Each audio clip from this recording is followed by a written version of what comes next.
Assalamualaikum warahmatullahi wabarakatuh. Perkenalkan, saya Puja Angelika Sapitri dengan NIM 23042190.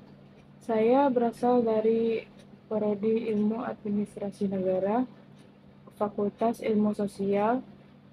Pada kali ini, saya akan menjelaskan mengenai konsep ekonomi sebagai ilmu, barang dan jasa dalam ekonomi. Baiklah, jadi konsep dasar ekonomi itu yang pertama adalah kebutuhan manusia. Kebutuhan manusia merupakan segala sesuatu yang diperlukan manusia untuk mencapai kemakmurannya. Ada beberapa faktor yang mempengaruhi kebutuhan manusia. Yang pertama, lingkungan. Jika lingkungan berbeda, kebutuhannya juga berbeda. Yang kedua, agama. Jika seseorang beragama Muslim atau Islam, maka ia akan membutuhkan Al-Quran, sajadah, tasbih untuk beribadah.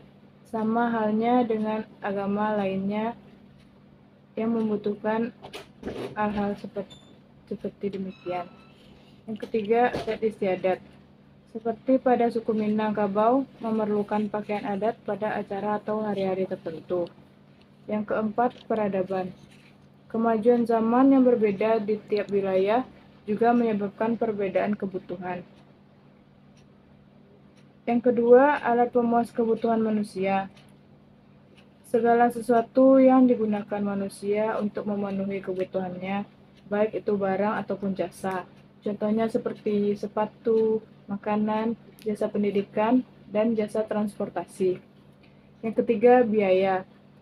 Dalam ilmu ekonomi, biaya merupakan pemberian waktu, tenaga, dan sumber daya untuk kegiatan produksi dengan tujuan memperoleh keuntungan atau laba. Yang keempat, masalah ekonomi. Masalah ekonomi terjadi ketika sumber daya yang digunakan terbatas untuk memenuhi permintaan atau disebut dengan kelangkaan. Yang kelima, sistem ekonomi. Sistem ekonomi merupakan konsep dasar yang mengatur hubungan ekonomi antar manusia melalui lembaga-lembaga pada kerangka suatu negara. Jenis sistem ekonomi yang pertama tradisional, yang kedua komando. Komando merupakan pemerintah yang membuat kebijakan. Yang ketiga pasar, kebebasan individu atau perusahaan menentukan kebijakan ekonomi.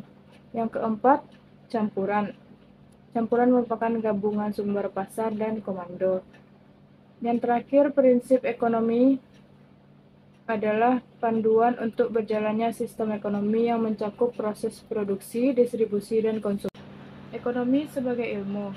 Menurut Adam Smith, ilmu ekonomi adalah ilmu sistematis yang mempelajari tingkah laku manusia dalam usahanya untuk mengalokasikan sumber daya yang terbatas untuk mencapai tujuan tertentu. Sedangkan menurut Mubiarto, ilmu ekonomi adalah ilmu sosial atau ilmu kemasyarakatan yang harus diabadikan untuk kepentingan kemajuan kemanusiaan. Pembagian ilmu ekonomi. Yang pertama, ilmu ekonomi deskriptif. Ilmu ekonomi deskriptif menggambarkan kondisi yang sebenarnya berdasarkan fakta dalam perekonomian. Contohnya seperti kasus krisis moneter tahun 1945.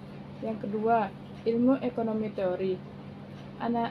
Ilmu ekonomi teori merupakan analisis ekonomi yang berusaha menjelaskan, mencari pengertian, hubungan sebab akibat, dan cara kerja sistem ekonomi.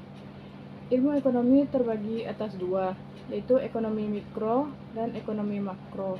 Ekonomi mikro merupakan yang membahas ekonomi dalam skala kecil atau perusahaan. Dalam ekonomi mikro, kesejahteraan dapat tercapai tanpa campur tangan pemerintahan. Ekonomi makro membahas ekonomi secara nasional atau negara. Dalam ekonomi makro perlu adanya campur tangan pemerintahan. Yang ketiga, ilmu ekonomi terapan. Merupakan cabang ilmu ekonomi berdasarkan bukti empiris. Barang dan jasa dalam ekonomi. Barang dalam ekonomi terbagi dua, yaitu barang konsumsi dan barang produksi. Barang konsumsi merupakan barang yang secara langsung dapat digunakan untuk memenuhi kebutuhan hidup. Contohnya pakaian, rumah tangga, perabot rumah tangga, dan kendaraan. Barang produksi sering disebut dengan barang modal karena barang ini digunakan untuk menghasilkan barang lain. Jasa dalam ekonomi seperti dokter atau rumah sakit, tempat wisata, delivery service atau restoran, atau ojek online. Sekian dari saya ucapkan terima kasih. Assalamualaikum warahmatullahi wabarakatuh.